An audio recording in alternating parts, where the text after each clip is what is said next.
সকলকে আবার স্বাগতম জানাচ্ছি। আজকে আমরা আপনাদের দেখাবো বিক্রমপুরের ডাল চচ্চড়ি। বিক্রমপুরের ডাল চচ্চড়ি অনেক বিখ্যাত একটি খাবার। আমরা এই ডালটা খুব মজা করে খাই। এটা বানানোর জন্য আপনাদের যে উপকরণগুলো লাগবে সেটা হচ্ছে পেঁয়াজ কুচি, আদা কুচি এবং রসুন কুচি, সাথে আপনার ঝালের পরিমাণ অনুযায়ী কাঁচামরিচ। এখানে আছে আমাদের মসুরের ডাল। মসুরের ডালটা আমরা 20 মিনিটস আগে বা 20 মিনিট আগে ভিজিয়ে ফেলবো। ঠিক এই সময় আমরা কাটাকুটিগুলো করে নিব। প্রথমে আমরা দিয়ে দিলাম পেঁয়াজ, তারপর রসুন, রসুনের পরে আমরা দিয়ে দিলাম আদা।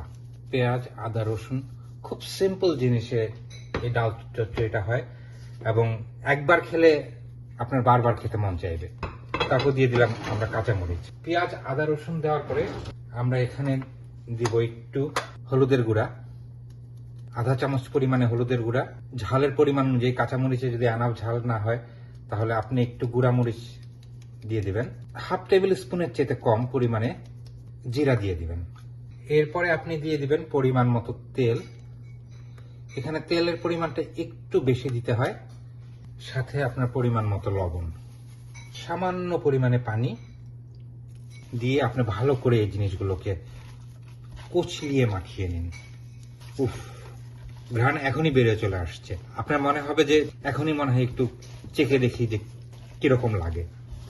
আপনার মাখানো হয়ে গেছে। মাখানো হয়ে যাওয়ার পরে ডালটা সিদ্ধ হওয়ার জন্য 1 কাপ পরিমাণ পানি দিতে পারেন আপনি। পানির পরিমাণটা দেখেন, পানির পরিমাণটা কিন্তু খুব বেশি না, বাট এমনভাবে পানিটা দিতে হবে যেন ডালগুলি ডুবে যাচ্ছে। এবার আপনি চুলোটা অন করে দেন, অন করে ঢেকে দেন। ফেরত আসলাম প্রায় 7 মিনিট পরে। দেখেন ডাল কিন্তু প্রায় সিদ্ধ হয়ে গেছে। এখন আমাদের কাজটা হবে পানি যেটা আছে এটাকে একটু শুকিয়ে ফেলা। আমরা ঢাকনাটা আর দেব না, ঢাকনা দিলে পরে পানিটা শুকাতে দেরি হবে। আপনাদের আরো 5 মিনিট পরে আবার ফিরিয়ে নিয়ে আসবো ফাইনাল প্রসেসটা দেখানোর জন্য। ফিরে আসলাম 5 মিনিট পর আবার। দেখেন আমাদের পানিটা অনেকটাই শুকিয়ে গেছে। তো এই পর্যায়ে ডালটাও পরিপূর্ণভাবে সিদ্ধ হয়ে গেছে। এই পর্যায়ে আমরা দিয়ে দিব ধনিয়া পাতা। চারিদিকে সুন্দর করে ধনিয়া পাতা ছিটিয়ে দিয়ে চুলাটা বন্ধ করে দিব। ধনিয়া পাতাটা সুন্দরভাবে মিশিয়ে নেব। এই হয়ে গেল আমাদের বিক্রমপুরের ডাল চচ্চড়ি।